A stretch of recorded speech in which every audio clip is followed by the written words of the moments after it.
Okay, welcome to the, let me go ahead and fix that where it says June 16th because it is not June 16th.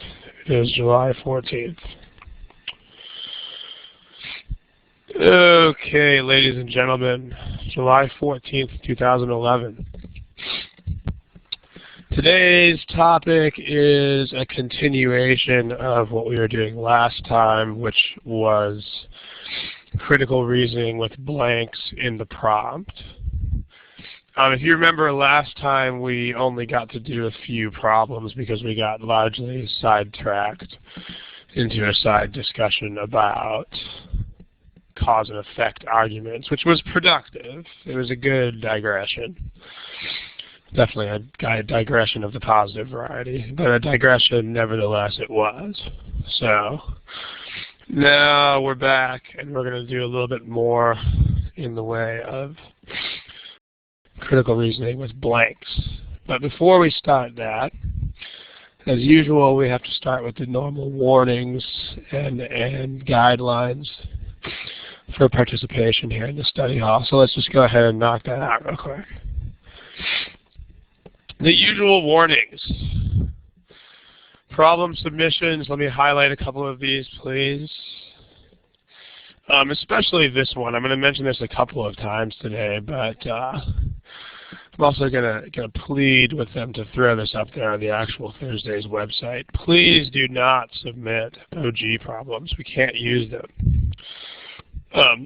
In the past couple of weeks, there were a couple of submitters who appeared to have spent a great deal of time typing up OG problems and submitting them.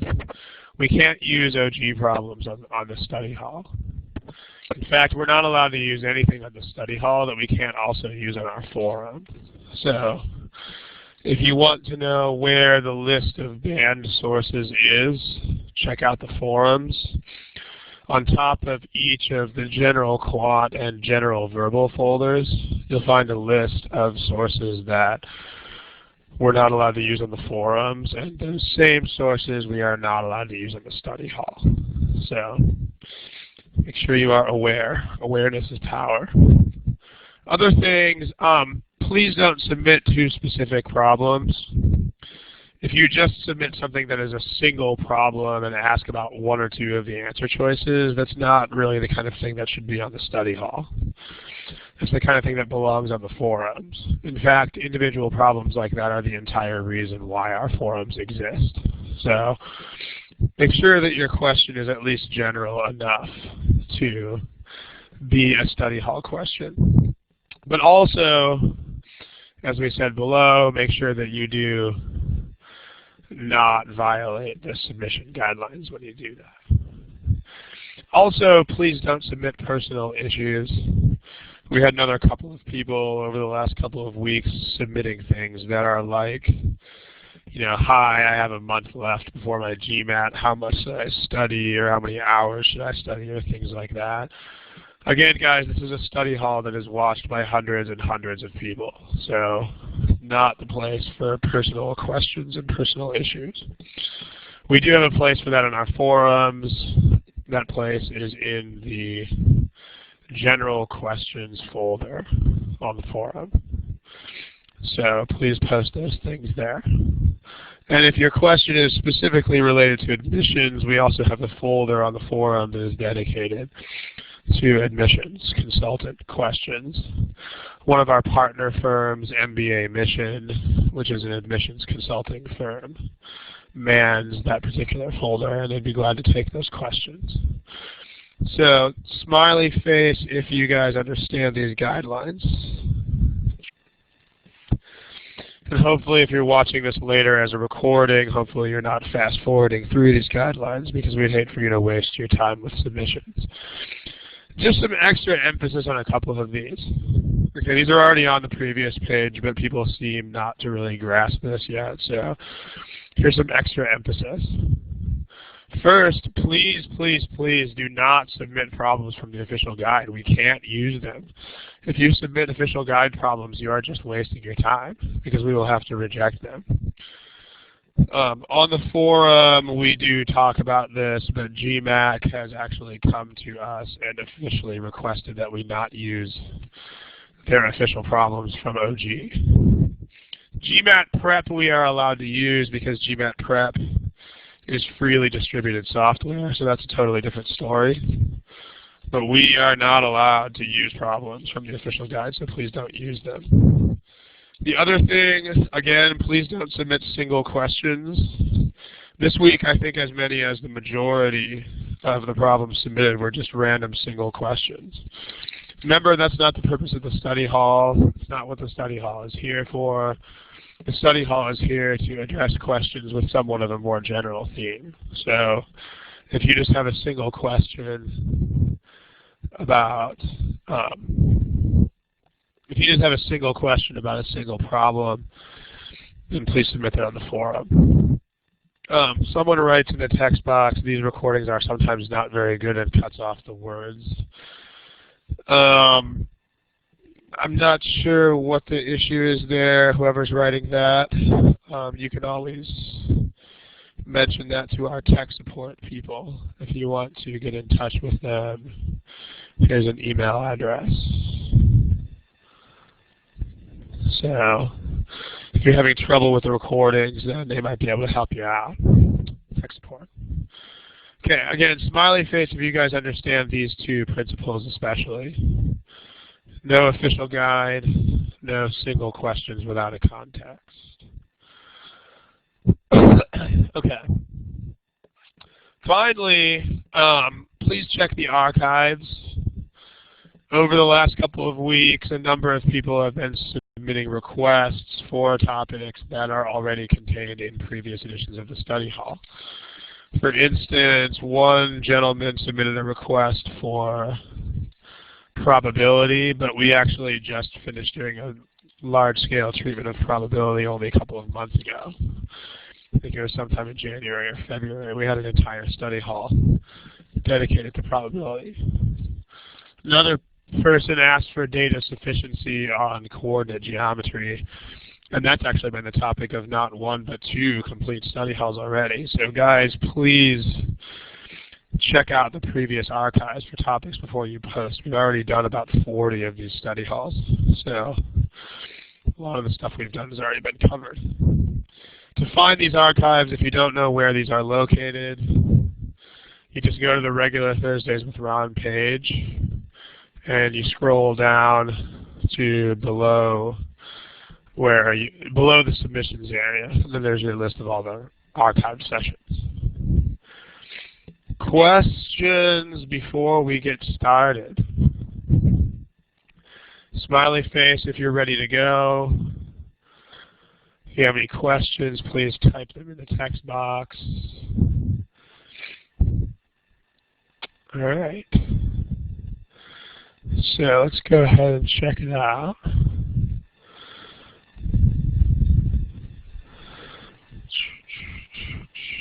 It's the first problem of the day. Well, when we do these problems, as usual, what I'm going to do is give you multiple choice options. I'm also going to make sure that you can't see each other's answers. So what you should have just seen appear near the left-hand part of your screen is this. So when we do these problems, please use these buttons. You should see multiple choice polling buttons.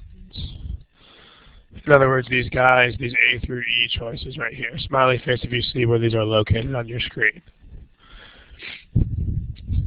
Okay, just to make sure we all know where these are, please pick A on your polling button so that I can make sure that all of you are on the same page here.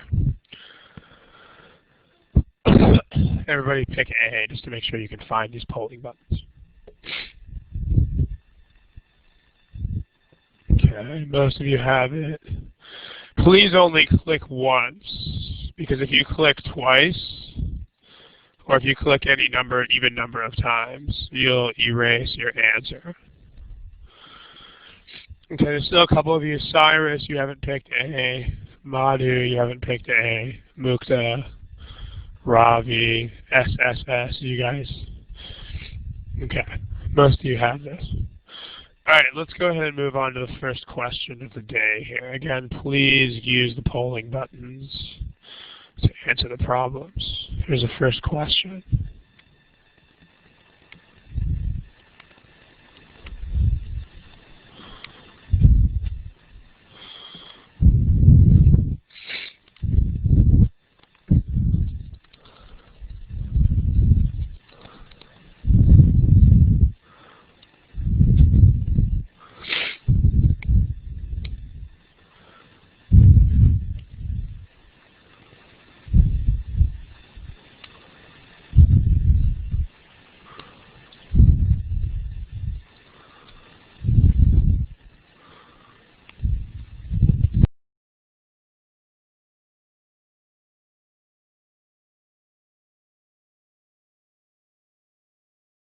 Okay, everybody make sure you pick something. It's about 2 minutes. One or two of you with no answer yet. Okay, there we go. So here are the class results.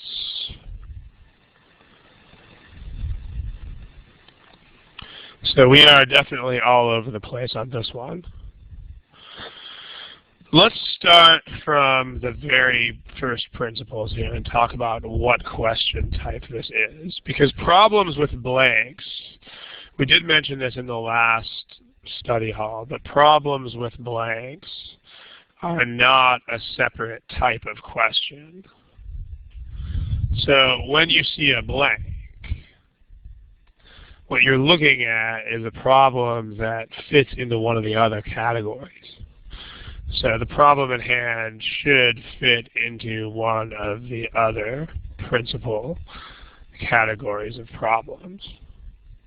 And your job is to figure out which one that is. So it should be either find the assumption, draw the conclusion, strengthen, weaken, or explain the situation or discrepancy. I mean, a fifth type of these problems is boldface problems, but you can't hide a boldface problem with a blank. Like, it wouldn't really be possible to do that.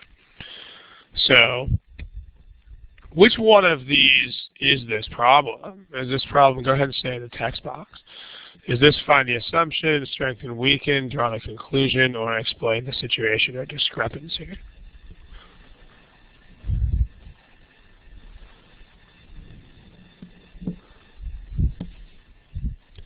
Yeah, a few of you are answering. It definitely comes closest to explain the situation.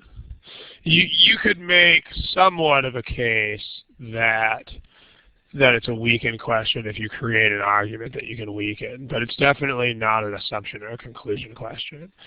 Like, let's look at what's going on here. In order to figure out the question type, look at the overall landscape of the argument and just see what's going on. So what's happening in this passage? Well, you've got, think main ideas first. Don't think incredible nitpickiness at first. Think main ideas and think principally what is going on here. So the main idea here is that the government started paying elderly people more money in this country.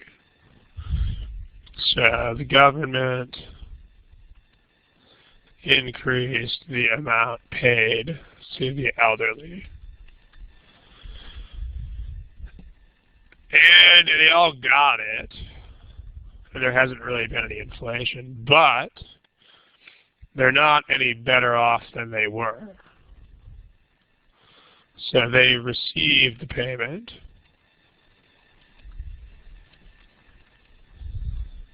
But they are no better off. So this is one of those cases where you're presented, this is not an argument. So that's the reason why it's an explain the discrepancy problem.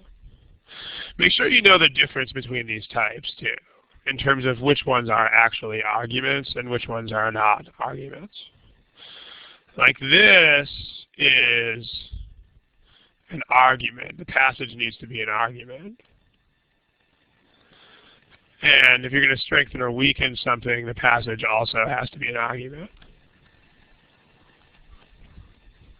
On the other hand, when you draw the conclusion, the passage is not an argument, because your job is to actually come up with the conclusion. Remember, an argument is something that has a conclusion in the first place. And then when you explain the situation, it's also not an argument. It just presents you with a sort of weird group of facts. And your job is to figure out those facts.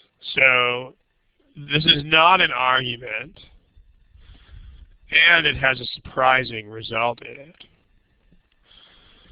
So that means that what we're looking at here is an explain the discrepancy problem.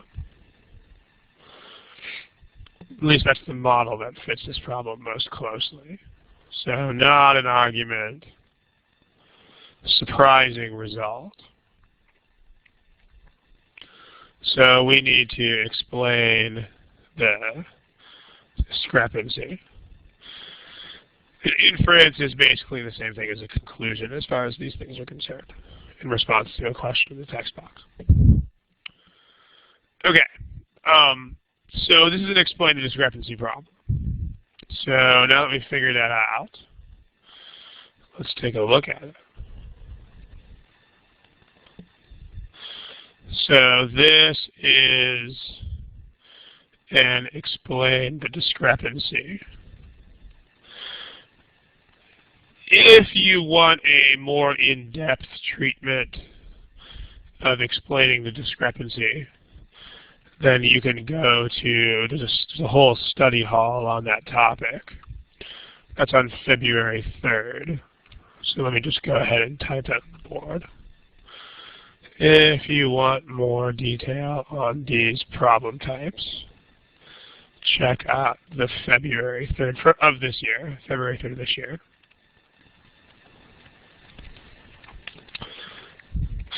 Basically, the deal here is that when you have an explain the situation problem, you have to figure out what has happened that is not normal, and then you have to figure out something that will explain it. So, what is not normal, or what violates our usual expectations?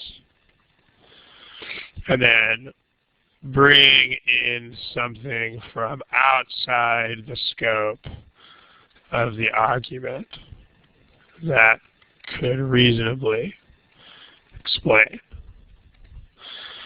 So let's answer this question. Like in this argument, what is not normal? Like what violates our usual expectations in this situation? Text box, please.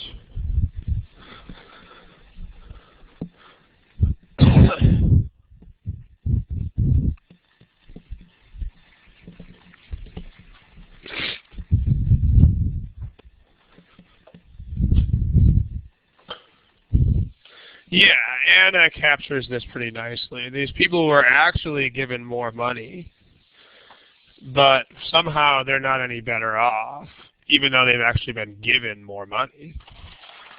So what we need is some means by which their standard of living is being kept from going up.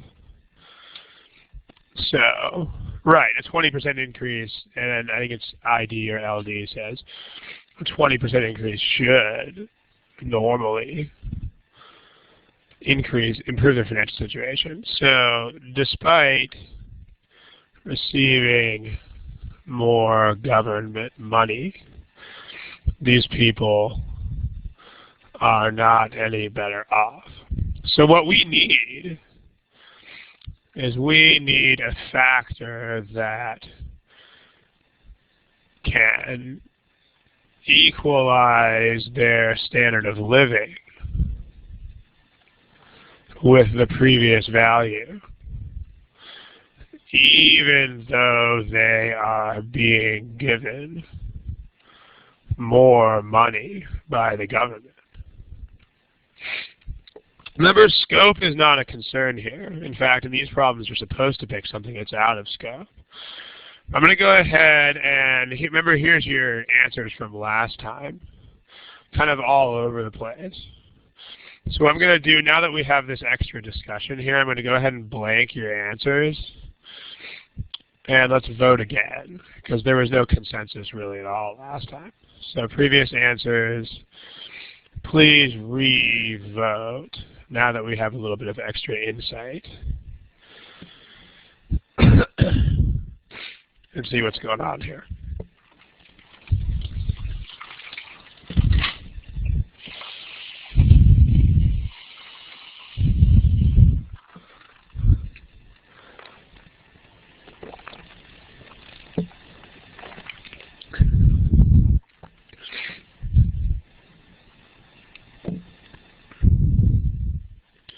Okay, about half of you still haven't picked a new answer.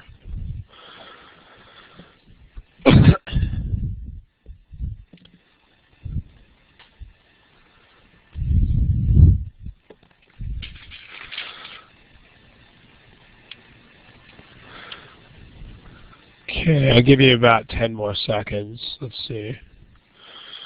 Definitely still not a lot of agreement here. There's a Janny 1. Okay, you guys have all answered except me. I don't need to answer. Okay, here's what we have. Interestingly, the class performance shifted, but is basically at around the same level it was previously. Correct answer to this is E. Let's talk about why. Remember what you need. You need something that can work against the 20% increase that these guys are getting from the government.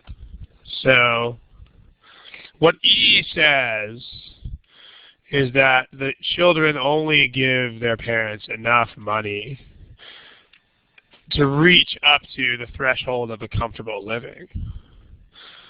So the reason that would explain this situation is that if the government gives them more money, then the children are just going to give them less. Because basically the children are just giving them enough to make it to this exact standard of living. And so it doesn't matter how much help comes from them and how much comes from the government. Like if, according to E,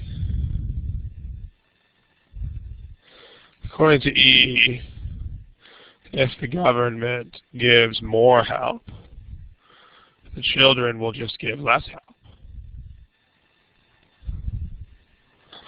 So someone in the text box is saying, isn't that out of scope? Yes, it is out of scope, and that's actually the whole point. Because remember, when you do explain the discrepancy problems, you have to have something that is out of scope.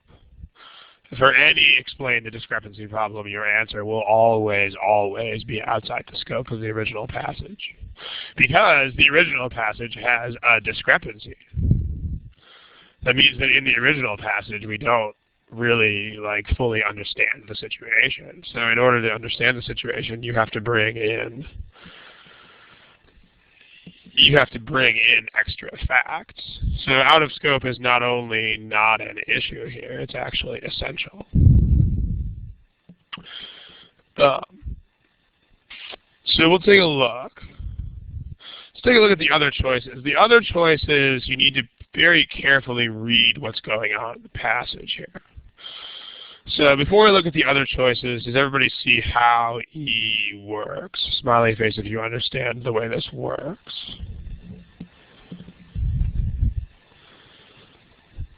Yeah, it's basically they cancel each other out is one way of thinking about it. Because it says the children will just give enough to get them up to X value. So, I mean, as an analogy, think about this. Imagine if parents are just going to pay whatever it takes to pay off a child's tuition bill at college. Then if the child gets financial aid, that doesn't mean the child gets more money overall, because whatever money they get from financial aid, the parents will just pay that much less. So it's still the same total sum. That's what's going on in E. It's like getting financial aid from the government, so that children don't have to pay as much. Okay. So we're good on E. Let's explain away the other choices here.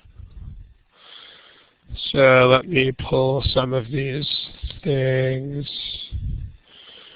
from the previous slide. Okay, so what we need here is this. We need something from outside the scope that could reasonably explain. And then we also need to, okay, so let's take a look at the wrong answers.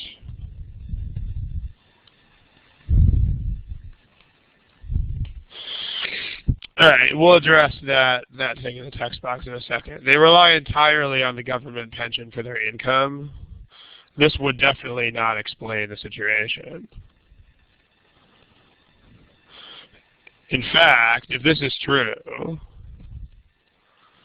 then the situation becomes impossible to explain. Because if A is true, then that means these people are definitely receiving 20% more income, no matter what. So if that's a fact, then it's actually impossible to explain the situation. B doesn't matter because the passage says that they got the money. Like, notice, B would be an issue if it actually prevented these people from receiving the money that they were due. But the increase has been duly received by everybody who is eligible for it. So there. I mean, if you have, we don't care how long it takes to get to them as long as they eventually get it. If B said that the banks were so corrupt that half these people didn't get their checks, that would be another story. C talks about what happens in times of inflation, but you've got to read the passage. This is irrelevant because it discusses what happens during inflation. And the passage actually guarantees us that there is no inflation or negligible inflation. So, inflation in the intervening period has been negligible. So this consideration knocks out answer choice C because C is only a factor if there is actually inflation, which the passage says there is not.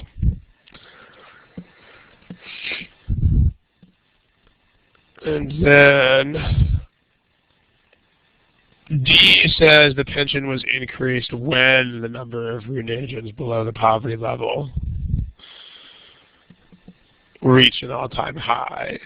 I mean, D is a motivation behind the action, but it talks, but it has nothing to do with the consequences of the action.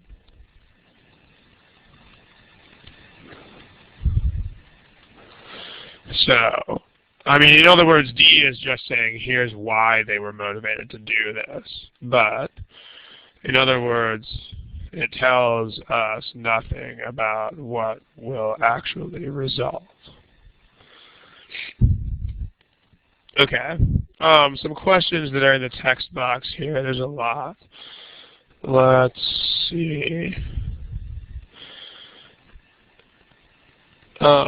E forces us to assume the children. Okay, so here, let's take a couple of these questions.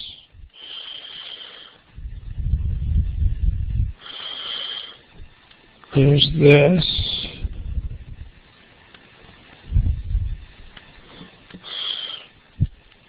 Okay, this one, E forces us to assume the children know how much the parents are receiving from the government.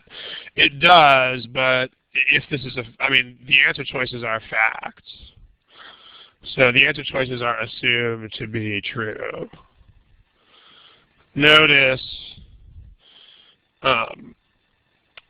the answer choices of these things, in any explain the discrepancy problem, you're assuming the answer choices are the truth. So this includes the this includes all assumptions that are necessary for these statements to be true. So if it says children supplement them only by enough to provide them with X, then yes, they do have to know how much is required to do that. And so we can safely assume that they do know that. Okay, let's see, what else? If this poster says, if the children always supplement the income, then why is the government concerned? This is not the way that you attack these problems. Like, we're not questioning the motives of things that are facts. So you can't question facts.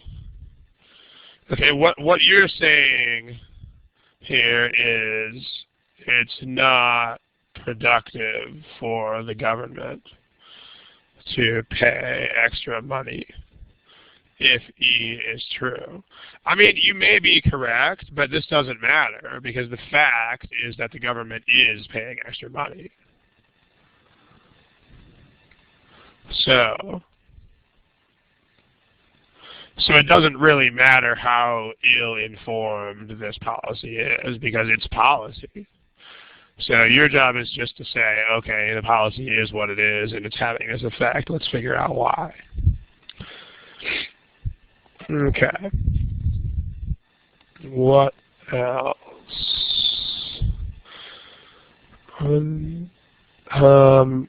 Mukta, I don't really know what you're typing there with the splits. I don't know what B/W means, or I'm not really sure what's going on with the math there. B divided by W or whatever you're typing. Let's see.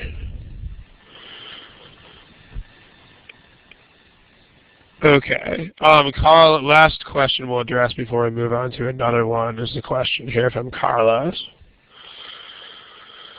which says the following. If the 20% increase was evenly split among all elderly, would you agree that it explains why they are not perceiving an increment? This is not the right idea because it doesn't matter where they start from. It just says that they're no better off financially. I mean, an increment is an increment. In other words, if you receive more money starting from point X, then you are better off, regardless of where point X is. In other words, if these people are very poor to start with, it's still an increment. They're still better off. If they're very rich to start with, it's still an increment. So the starting value is irrelevant because we're not concerned with where they end up. We're just concerned with where there is a difference. So we are not concerned with where they end up on the income scale. We are only concerned with whether there is a difference. And D doesn't affect whether there's a difference. Okay. Yeah, these things, you usually don't have to think about hard numbers with these problems, unless the problem itself actually contains hard numbers. In most other cases, that's usually just going to complicate the issue. But I think we're good on this one. I think we're ready to move on. Where the punk is.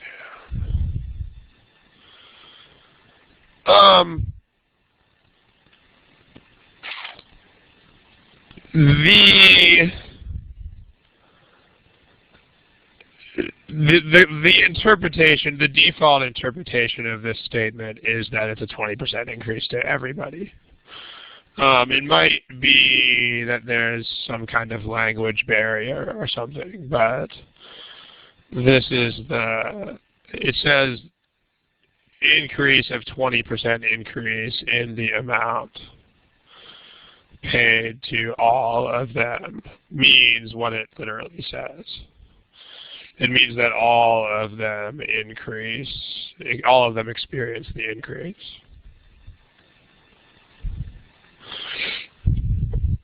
So that's the default interpretation of something like that. If you interpret that as a 20% increase in just the total sum, then they would absolutely have to say that explicitly. Like you would have to say the total sum of payments was increased by 20%, which doesn't say here. So the splitting is not uneven. Okay, let's move on to something else. Let's look at this. Okay, again, please use the polling buttons to answer the question.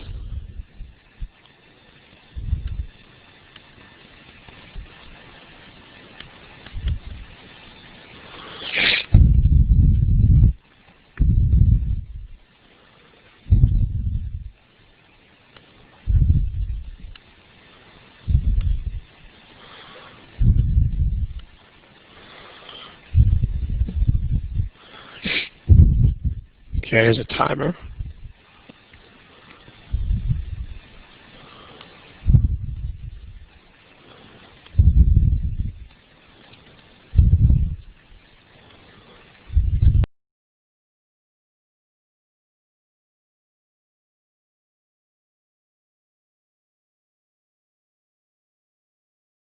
Okay, let's see. Ravi Singh, we're still waiting for you, and Mary Smith. If you have to guess, go ahead and make a guess. Okay, here's what we have so far. So it looks like it's a toss-up between B and E this time. But what type of question is this again? Text box, please.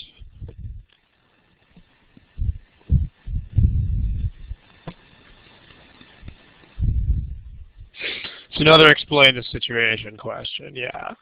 So, because the situation is our discrepancy, yeah, same thing. So the situation here is the passage is not an argument. It's just a description. It just describes what is going on. Here's what's going on. You have drugs have been found, medicinal substances is just a way of saying drugs, have been found in lakes and rivers. However, and this is an important fact, the drugs are present in quantities too small to affect humans in any way.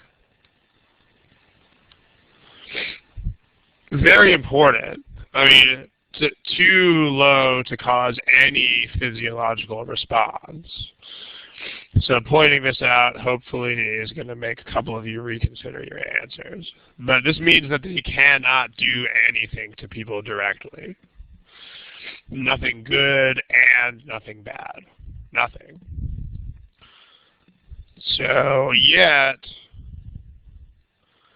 experts say that they could still benefit humans. So what we need here is we need to explain this. To explain the discrepancy, we need some sort of benefit that will accrue to humans without the drugs, without any direct effect of the drugs upon humans.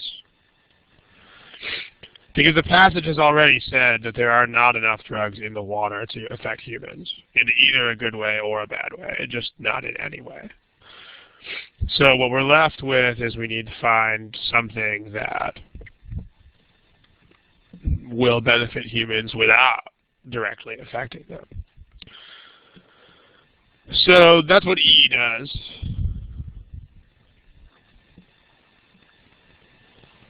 So, removing them. Okay, let me fix the text over here. Experts say that removing the drugs could still benefit humans. So some sort of benefit without any direct effect.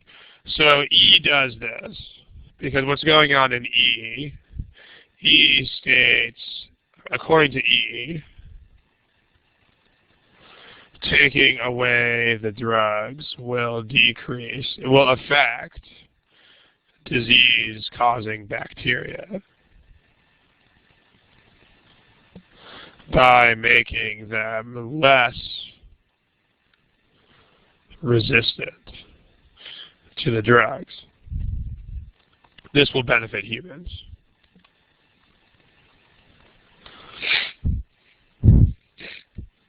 Right, but remember when the text box statement seemed like a trap because, remember that these problems are not like that. You're making the mistake of thinking like this is a draw the conclusion question. This is an explain discrepancy problem where you are supposed to take out of scope factors that could reasonably explain some situation within the parameters of an argument.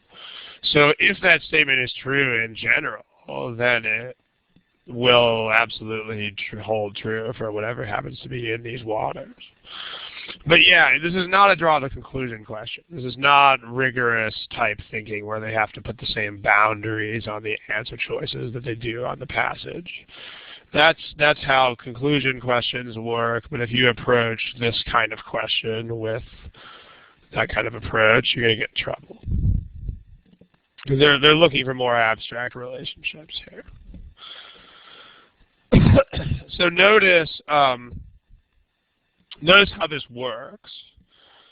The passage requires that whatever we're talking about not be a direct effect on humans because the passage has already said that there's not enough drug in the water to do that.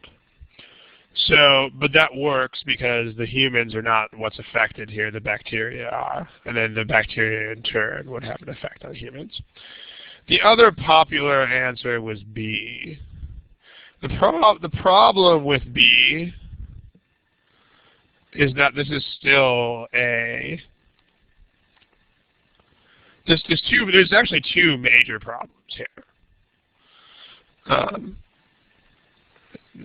The first problem is that this is still a direct physiological effect on humans, so it won't happen. But more importantly, if B were true, then it actually totally works against the argument. This works completely against the argument because it supports leaving the drugs in the water.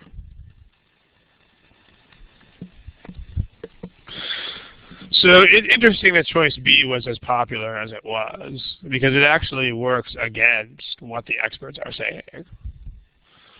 Like it's saying that if you leave those things in there, then they will counteract other things, which the experts are saying you should take them out. So if B is true, then what the experts are saying makes no sense at all. And remember that you're supposed to be taking the side of the experts here. But more importantly, none of these things are going to happen anyway, because the passage guarantees us that the drugs in question are not present in enough of a concentration to make a difference. Okay, any questions?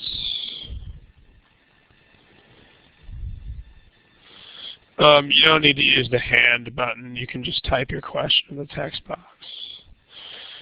I didn't pick C. Stayed there for a while.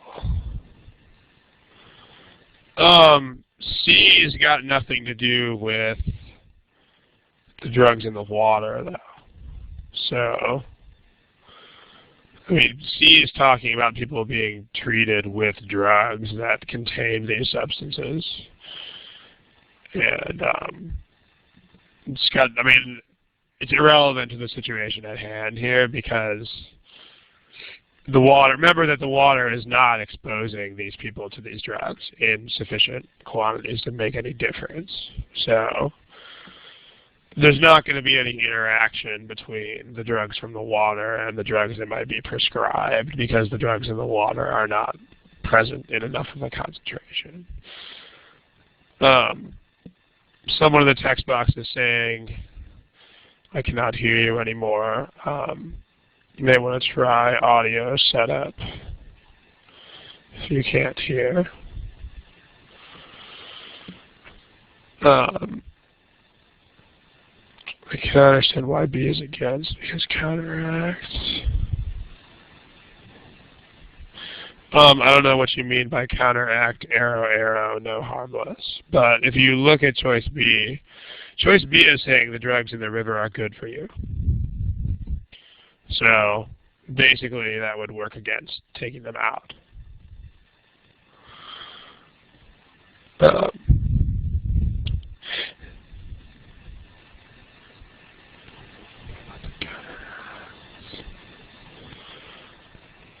Most people thought that counteract implied that they would work with the drugs. I mean, in any case, the easiest way to get rid of B is to realize that the drugs in the river are not affecting people. So the reason we have listed as number 1 here. So you know that none of this matters because the drugs that are in the river are not affecting people. And B is only a factor if the drugs in the river do affect people. So someone says, isn't discrepancy either strengthen or weaken? Absolutely not. They're very different question types. Strengthen or weaken, you actually have an argument, and you're trying to either support the argument and give it a little more strength, or you are trying to oppose the argument or defeat it. These are not even arguments. These are just things that are happening that are weird that you have to try to explain. Here's a suggestion. I mean, if you're asking a question like this, then I'm going to highlight this on the board. I don't mean to make an example of any particular person, but I'm just trying to give some guidelines here. A question like this indicates that you probably aren't ready to do GMAT critical reasoning problems yet. Because this kind of question means that you don't really know what you're doing. And so if you go through a question and you're not even really sure what you're supposed to do, you're just wasting the question. So, and as you know, the number of materials out there that are good is pretty small. I mean, aside from official materials, most of what else is out there is pretty bad. So these things are treasure. You don't want to waste them. So instead, if you have trouble with this sort of first principles, then here's what you should do. If you have trouble with first principles, in other words, like how basic question types work, etc., then do not do the real problems yet until you can create your own. So that's my suggestion here. Make sure that you can create your own easy problems of each question type before you move on to real ones. If you can't, then you don't understand the basic format of the questions enough to proceed. So here's an example. I mean, I'll just make up a couple to show you what I'm talking about. If you have sample explain the discrepancy, passage could be something like, my friend is eating more food than ever before. However, he is losing weight. Explain the discrepancy. Can anybody give me a correct answer to this? There's like 10 million possible correct answers, but can anybody give me something that would explain? He's working out more, that works, yeah, running. So, possible correct answers could be something like, he's exercising more. He's taking drugs. That is causing him to lose weight. Yes, sick with some sort of wasting disease. So yeah, tapeworm would be a wasting disease. He's eating higher quality food. Or low calorie food. So you get the point. I mean, and I mean, this is, if you do this with very easy questions like this, you'll start noticing the answers to your own questions. So, I mean, it's definitely not going both ways. Like, if I say something like, he's exercising less, that absolutely does not work to explain the discrepancy. In fact, it just creates even more of a discrepancy. Same thing, the opposite of any of these statements would not be helpful. So, and that's how you would make a sample explain the discrepancy. That kind of thing. So, if you have trouble with these first principles, make sure that you can create your own problems before you start moving on to GMAT problems. Because this is what we see with way too many students, is that they just don't understand what is happening before they start diving into all these hard problems. And I think a big part of the problem is this obsession that people have with quote, high-level problems, unquote. Like, we get a lot of people who are looking for what they call 700-plus problems who don't even know how the problems work. But they're so obsessed with numbers and stuff that they're still, you know, worried about 700-plus. So you have to make sure that you understand the basics before. Okay, someone is saying,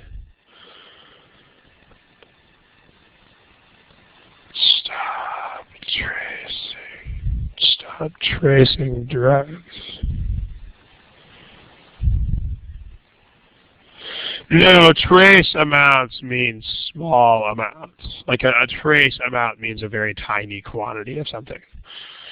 So this doesn't mean, this is not a verb. Trace is not a verb here. This is like small quantities. So there are small quantities in the water. The experts are saying that you should take those small quantities out.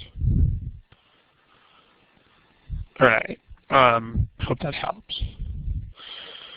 Let's move on. Yeah, trace amounts are small quantities.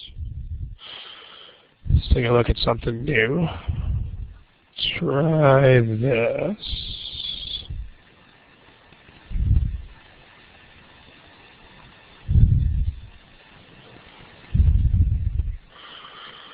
Go for it. Okay, remember to use the buttons, please. And here's a timer.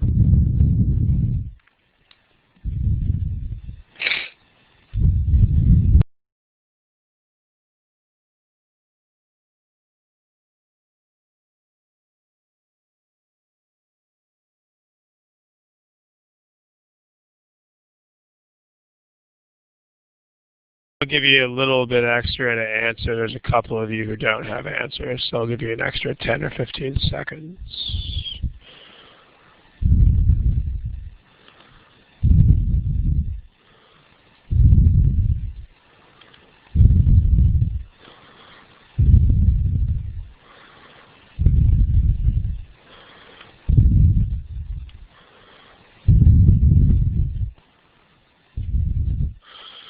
Okay, let's take a look. This was actually quite good for the most part. Let's see what we've got here. Here are your responses. Does anybody know what type of question this is?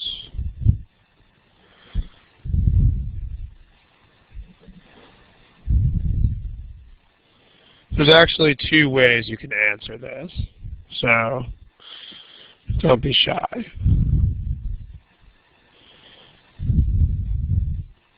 You can think of it as explain the situation. Yeah, fill in the blank, ha ha he he. Or you can think of it as a weakened question. It depends on how you do this. So, I mean, let me show you what I mean. And I mean, there is a certain amount of overlap. There will never be overlap between draw the conclusion, find the assumption, and other question types, because those are different animals. But strengthen, weaken, and explain the discrepancy are both bringing in things from outside the scope. So you can have some overlap between these. You can think about this one as a weaken, where the argument is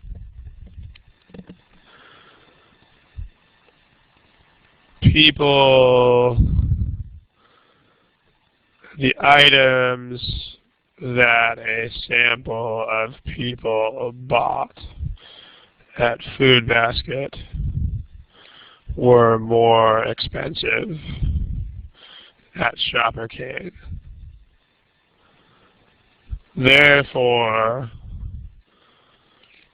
random shoppers would random shoppers at Shopper King would save money by switching to Food Basket. And you're trying to weaken this, because what it says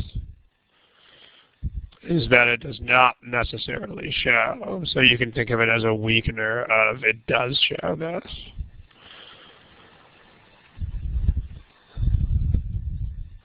Or you can think about it as an explain the discrepancy situation.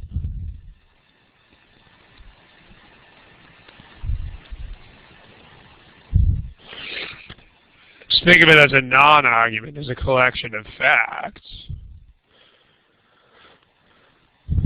The items that a sample of people bought at Food Basket were more expensive at Shopper King.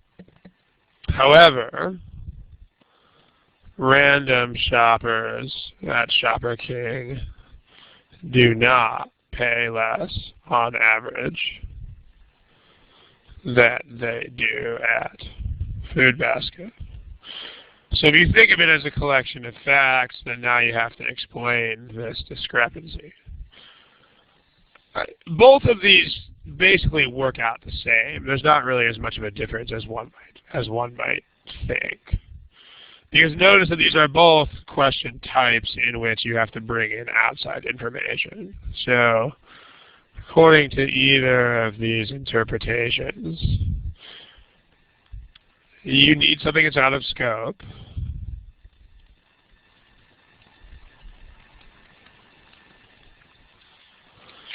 And it needs to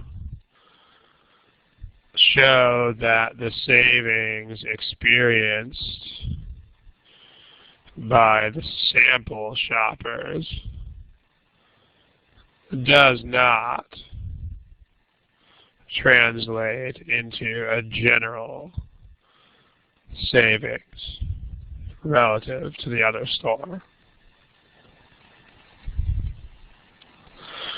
So this case, people saying it's weakened, people saying it's explained discrepancy, you guys are basically both right.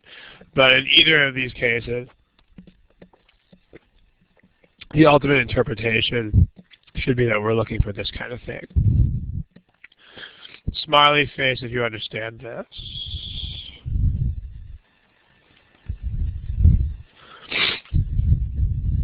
Okay, so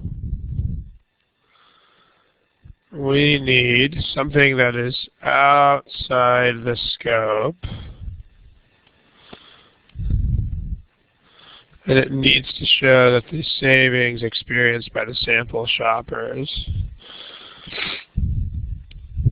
does not translate into a general savings relative to the Shopper King store. So, translated into other words, what this means that we need a reason why these shoppers, but not all shoppers, like why these shoppers would save money at Food Basket, but why other shoppers wouldn't.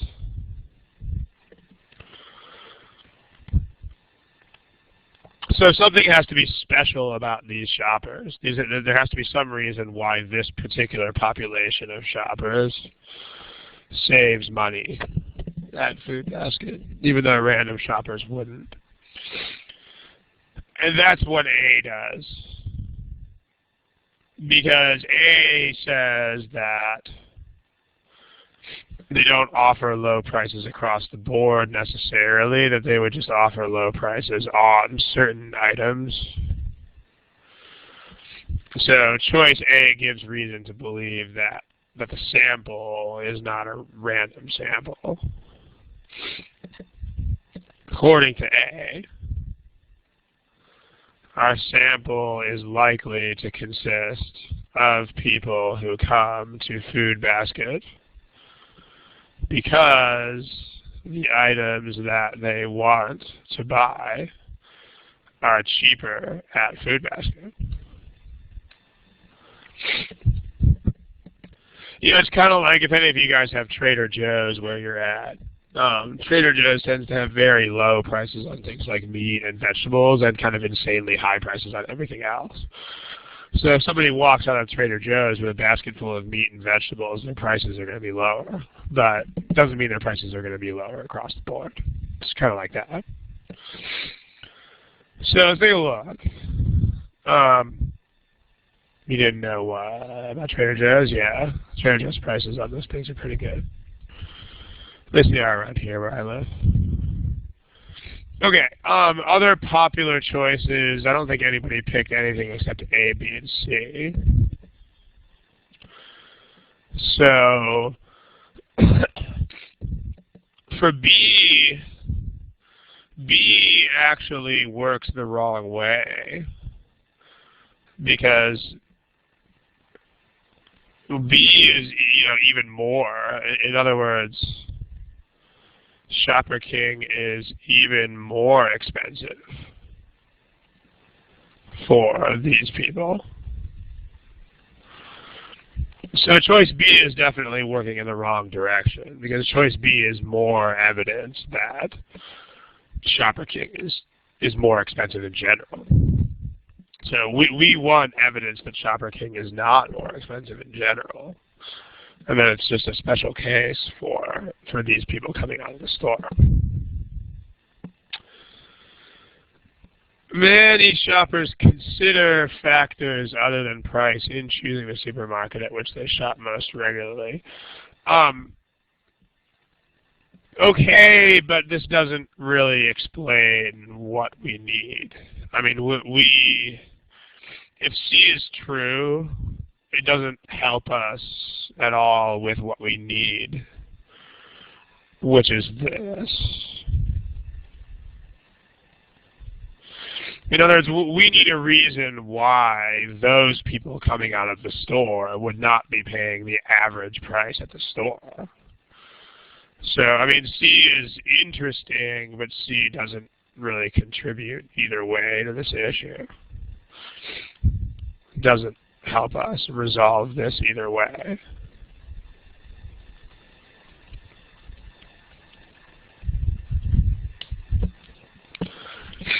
So, I mean, it'd be kind of like saying that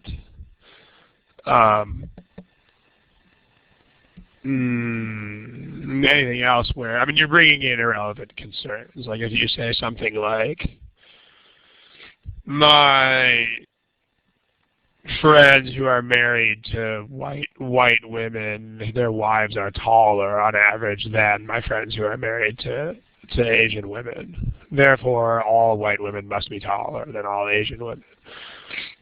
You know, where you would need to bring in something like other kind of selection according to height to prove that that wasn't true.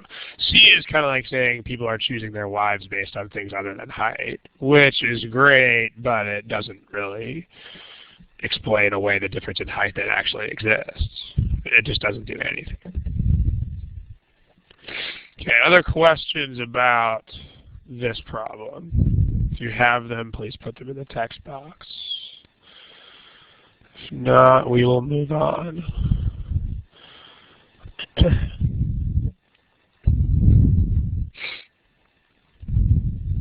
Okay, let's move on to another one. Let's try. I think it is not necessary to. I mean, it's not an issue of wasting time because it's, you know, some people might come up with one of those classifications first and some of them might come up with the other one. I mean, what I'm not saying, in case you're interpreting it this way, is I'm not saying that you should interpret this in both of these ways. I'm just saying whatever, you know, if some people thought of one interpretation and some thought of the other one, then they're both right. So no, you don't have to come up with both. Absolutely not. If you come up with one workable frame in which to think about a problem, then that's all you need.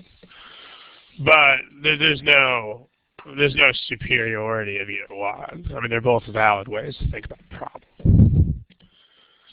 Okay, let's take a look. Yeah, it just depends on how you think about it. I mean, it's the same type of deal. Let's take a look at this one. You know the drill. Please use the answer buttons. Go to town.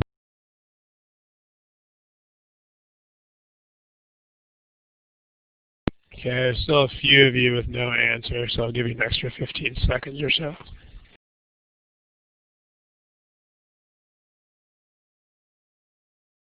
Okay, I think we have answers from everybody. So let's take a look. The deal here, this is another one of those problems where it's basically either a weaken or a explain discrepancy, depending on how you want to personally think about it. So let's view it in those two ways. You can think of it as a weaken. If you think of it that way, then you have to come up with an argument that you're actually trying to weaken. The argument would be, in the past,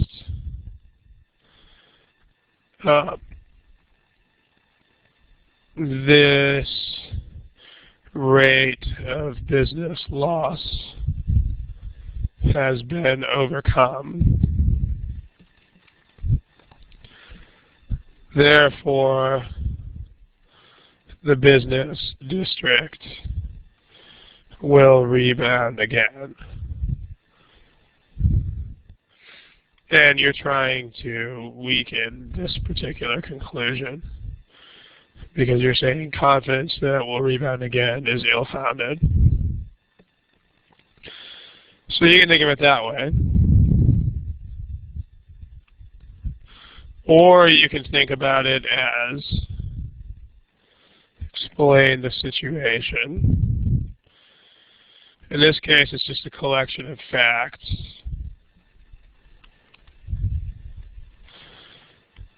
In the past, this rate of business loss has been tolerated and overcome.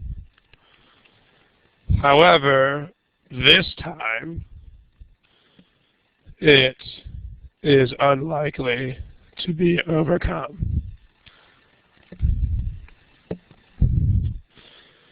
So you need to explain this. So in either one of these cases, again, it's two different ways of thinking about it. But in both of them, we need some out-of-scope reason according to either of these interpretations. We need an out-of-scope new reason why the situation is fundamentally different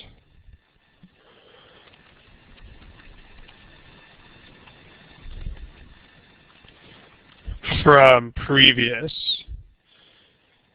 analogs. In other words, like, we need a reason why the situation is different from previous times. Why are we not likely to rebound again? So we need some new reason out of scope. Reason why this downturn is going to be more difficult to overcome. So, A, stores likely to be put out of business are anchor stores on whose ability to draw shoppers many of the other stores depend. So the stores likely to be put out of business are stores that the other stores depend on.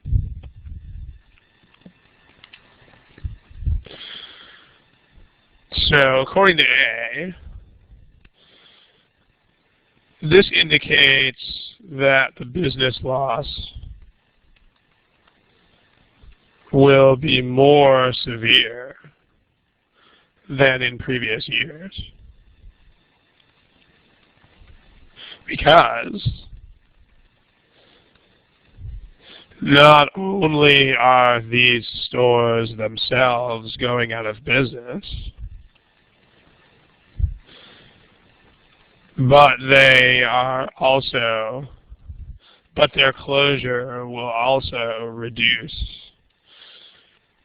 other stores' business. So it's not just another instance of a bunch of stores closing.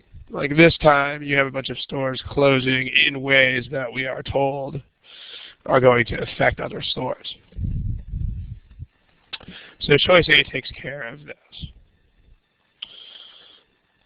Let's take a look at the other choices and see why they are not correct. Smiley face if you guys understand why A works here. Not a lot of smiley faces. Okay, let's take a look at the other answer choices.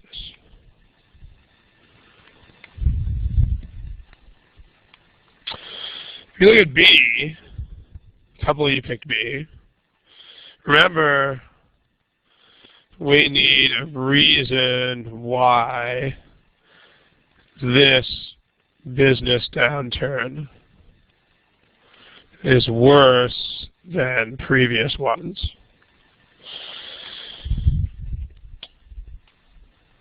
B says the bus line that has long connected the downtown area has a tradition of carrying shoppers into downtown Morganville to shop.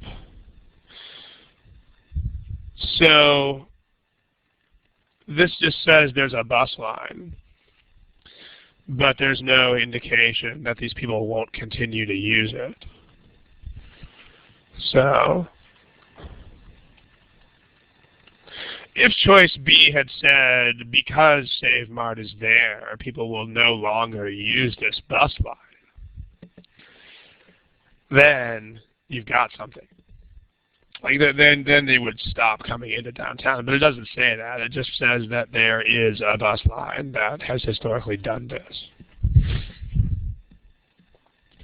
C, when the downtown shopping district has rebounded before, the businesses were typically taken over by a business of the same kind. this just describes what happened before. There's no discussion of the present downturn at all, and hence no rationale for why it might be more serious. Like, C is just a historical discussion of what has happened in the past. The C has no indications that this might not happen again. So, save Mott.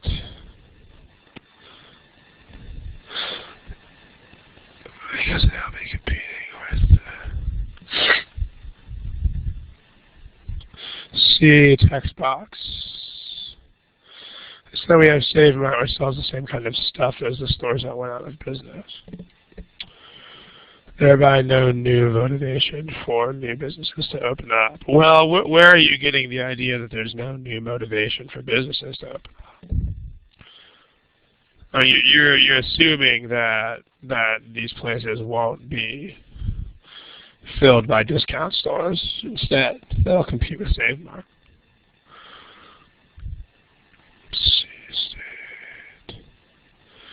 Doesn't C state that in old times similar businesses were replaced? Yeah, but Sid, see, that's the problem. This choice doesn't say anything about what will happen this time. I mean, remember that one of the most common incorrect answers that you'll see in critical reasoning, one of the most common incorrect patterns you'll see in critical reasoning is a description of past behavior that is trying to trick you into assuming that the past behavior will continue. If it doesn't say that, you can't just assume that past patterns will continue. So this is a very, very common wrong answer pattern, is where they just say that X has happened in the past. And then if you assume that X will just happen again, then you get trapped. Because that's not an assumption that you're allowed to make. So,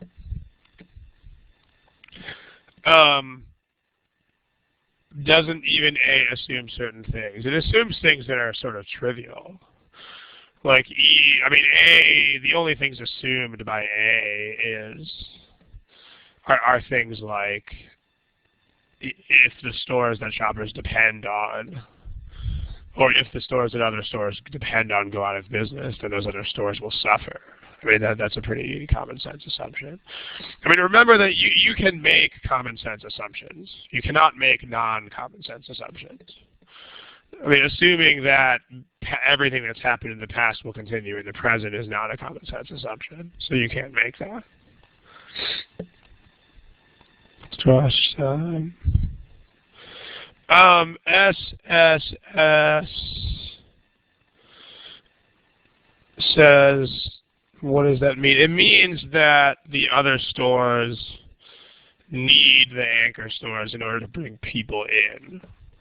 So, in other words, if the anchor stores close, then these other stores won't get as many shoppers. So it's not directly affording the loss that's the issue. It's the fact that they won't get the people that were previously drawn in by those anchor stores. Rusty says, isn't part of A as representing past behavior? It's not. If you notice the way that A is phrased, it talks about how things are right now. Like, notice that all of this is present tense. So this is not indicated as a past pattern at all. This is indicated as the way that things are right now at the present moment. So, or in general. That's what the present tense signifies. So, well, again, TWR, you can't assume random things. I mean, that's an assumption that has no support. It's basically just made up at random. Like there's no reason to believe that and not to believe that the opposite won't happen. So you would need to be given that. You can't just assume that that will happen. You know, I mean, as an analogy, let's say that someone's making $100,000 a year and loses their job. And then the argument says they will probably have less income. I mean, what you're saying is kind of like saying you can just assume that they will find another $100,000 job, which is not a safe assumption. It's definitely stretching it. So you really have to make sure that your assumptions are total common sense when you make them. So in these problems, there's no rules-based way to figure this out. You just have to understand, you know, with intuition. But when you make assumptions in these problems, make sure that they are completely common sense assumptions. In other words, assumptions that are so clear that they would be very weird if they were not true. Okay, we've got to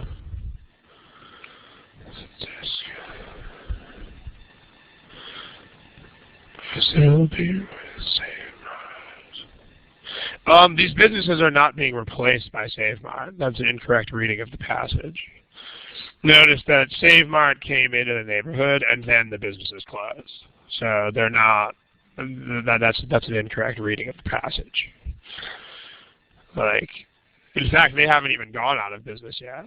So 20% of them will fail because SaveMart opened in another city. So Neil, you've got to read the passage more carefully, because like you read it as SaveMart replaced the stores that closed.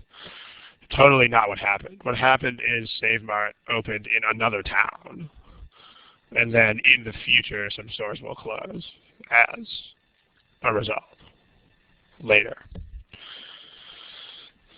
Okay, we got to wrap up here. We are about 5 minutes over. If you have administrative questions, I'll take those super quick. Otherwise, have a wonderful 2 weeks. Yeah, feel better. I guess it's, I don't know if I can feel that much worse, man. I'm not feeling so hot here.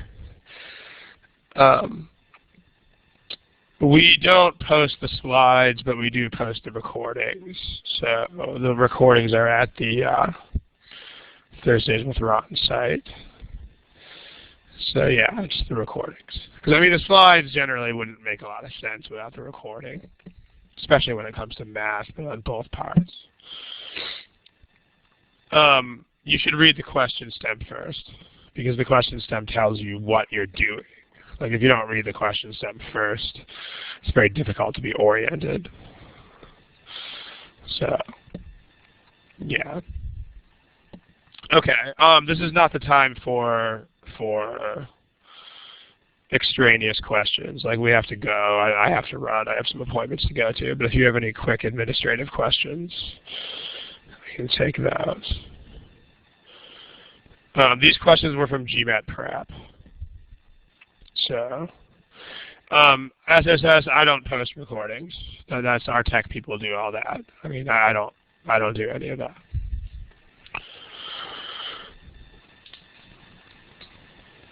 Okay. All right, thanks guys. I'm gonna log you guys out here in about 30 seconds. Yeah, man. Used to live down there in Florida. I wouldn't mind coming back. All right. Good night. Good luck. I'm going to log you guys out in about 30 seconds. Have a good 2 weeks.